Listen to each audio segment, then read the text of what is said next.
Facebook সহ বিভিন্ন সামাজিক যোগাযোগ মাধ্যমে লোভনীয় চাকরির বিজ্ঞাপন দিয়ে প্রতারণার ফাঁদ পাতা হয়। সহজ সরল বেকার তরুণ-তরুণীরা সেই ফাঁদে পা দিয়ে লাখ লাখ টাকা খোয়াচ্ছেন। স্বনামধন্য বিভিন্ন কোম্পানিতে নিয়োগের নামে প্রকাশ্যে জমজমাট ব্যবসা চলছে খোদ রাজধানীতেই। আইনশৃঙ্খলা বাহিনীর নাকের ডগায় রীতিমতো প্রতারণার হাট বসিয়ে এদের কার্যক্রম চলছে। এমনই একটি চক্রের সন্ধান করতে গিয়ে ভয়াবহ চিত্র পাওয়া গেছে।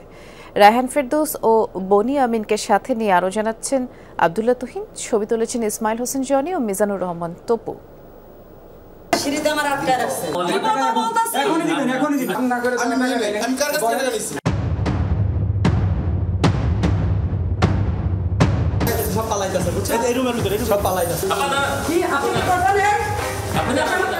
দেখে বোঝার উপায় নেই, চাকরি নিয়ে প্রতারণার অভিযোগে বেশ কয়েকবার গ্রেফতার করা হয়েছিল এই চক্রটিকে। উত্তরা ৪ নম্বর সেক্টরের কাছে কাঁচাবাজার এলাকার হাসান মাহমুদ কমপ্লেক্স ভবনের কয়েকটি ফ্লোর নিয়ে গড়ে তোলা হয়েছে ভুয়া চাকরির বিশাল হাটবাজার। টাকার জন্য যেহেতু বললাম, উনি আমাকে ওপেন থ্রেট করছে, ক্যামেরাটা বন্ধ করেন প্লিজ। এর আগে ফেসবুকে বিজ্ঞাপনের সূত্র ধরে চাকরির প্রত্যাশী সেজে মাঠে নামে যমুনার অনুসন্ধানী দল। আমার নাম সাইফুল, আমি ওই যে ফেসবুকে চাকরির বিষয়টা দেখছিলাম আর কি। আমি একজনের সাথে কথা বলি।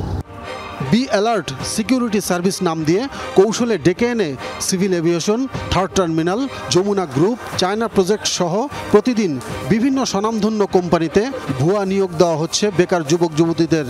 টাকা নিছে যে ম্যাডাম আছে না, এই ম্যাডাম নিছে টাকা নিছে মোট দুজনের কাছ থেকে 10,000। এয়ারপোর্টে আপনি চেকারের চাকরি দেওয়ার কথা ছিল, ঠিক আছে? হ্যাঁ, 18,000 টাকা বেতন বলছে, সবকিছু মিলিয়ে ঝিলে আপনার 23,000 টাকা 25,000 টাকা পড়বে।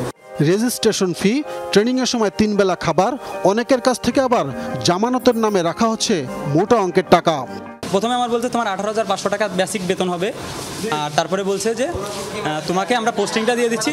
পোস্টিং দেওয়ার সময় আমার কাছ থেকে 8,000 টাকা নিছে।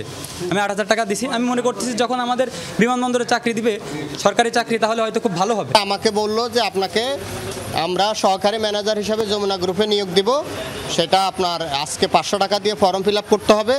যমুনার অনুসন্ধানী টিম আসার খবরে শুরু হয় কথিত কর্মকর্তাদের ছুটাছুটি। লোকজন মারতে চাইছে কেন? এই ভাইয়া, লোকজন মারতে চাইছে কেন?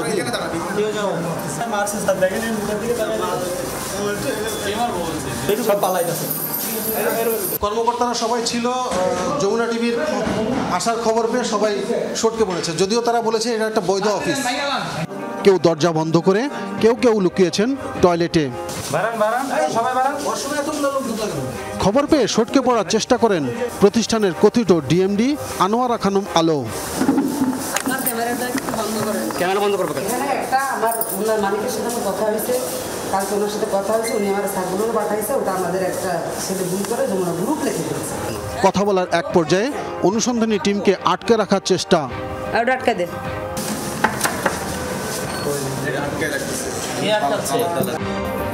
নাজেহালের অভিযোগ এনে নিজস্ব লোকজন খবর দেওয়া হয়। এ সময় ডিএমডির কক্ষে হাজির হয়ে টাকা ফেরত চাইলেন প্রতারণার শিকার ভুক্তভোগীরা। খাওয়ার টাকার উপরে নাকি চাকরি ডিপেন্ড করে, তো আমি বললাম যে ফার্স্ট টাইম শুনছি। তো আমি যখন আমার টাকার জন্য আসছি, রেজিস্ট্রেশন বলছে যে রেজিস্ট্রেশনের কোনো টাকা পাবা না তোমরা, 500 টাকা করে যে নিছে, ঠিক আছে, ওটা কোনো টাকা পাবা না। আপনারা কেন আমাদের ঢাকা চাকরি দেওয়ার কথা বলে, এয়ারপোর্টে চাকরি দেওয়ার কথা বলে কেন আপনারা কুমিল্লায় পাঠাচ্ছেন আমাদের? ফাজলামি পাইছেন আপনারা? আমি তো প্রশাসন ডাকবো এখন, আপনি দেখবেন। স্বামী রেজাউল হক ও আনোয়ারা খানম আলো চক্রকে একই অভিযোগে গ্রেফতার করেছিল আইনশৃঙ্খলা বাহিনী। আমাকে কোনো সাংবাদিক নাই যে চেনে না। আমি যখন নতুন অফিস দেই তখন আমাকে 2 বার গ্রেফতার করছে। আমি সত্য বলবো, আমি মিথ্যা বলবো না। বি অ্যালার্ট সিকিউরিটি সার্ভিসের বিরুদ্ধে আমরা 2021 সালের অক্টোবরে অভিযান পরিচালনা করেছিলাম এবং আলো নামে একজন মহিলা সহ টোটাল 6 জনকে গ্রেফতার করতে সক্ষম হয়েছিল এবং বেশ কিছু আলামত উদ্ধার করতে সক্ষম হয়েছিলাম। ডিএমডি এবারও দাবি করলেন র্যাব ভুল তথ্যে তাদের গ্রেফতার করেছিল। এটা একটা মেয়ে অভিযোগ করছিল, র্যাবরা তো কোনো কিছু জিজ্ঞেস করে না, আপনাদের মতো আসে, ওরা আসে ধরে নিয়ে যায়, পরে আমার ডকুমেন্টস সব কিছু পরের দিনই ফেরত দিছে। তারপরও প্রকাশ্যে র্যাব পুলিশের নাকের ডগায় রমরমা প্রতারণা